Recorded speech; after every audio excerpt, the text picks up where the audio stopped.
about 10 days after 9/11, I went through the Pentagon and I saw Secretary Rumsfeld and Deputy Secretary Wolfowitz. I went downstairs just to say hello to some of the people on the Joint Staff who used to work for me, and one of the generals called me and he said, "Sir, you got to come in. You got to come in and talk to me a second." I said, "Well, you're too busy." He said, "No." He says, "We've made the decision. We're going to war with Iraq."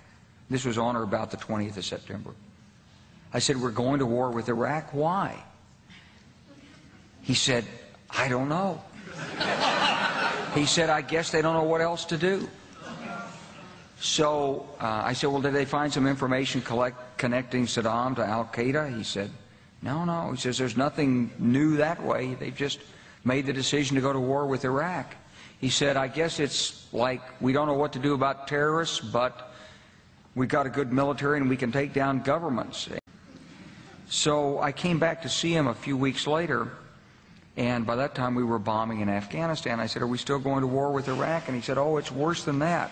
He said, he reached over on his desk, he picked up a piece of paper, and he said, I just got this down from upstairs," meaning the Secretary of Defense's office today, and he said, "This is a memo that describes how we're going to take out 7 countries in 5 years, starting with Iraq and then Syria, Lebanon, Libya, Somalia, Sudan, and finishing off Iran." I said, "Is it classified?" He said, "Yes, sir." So go through the countries again? Well, starting with Iraq, then Syria and Lebanon, then Libya, then Somalia and Sudan, and then back to Iran.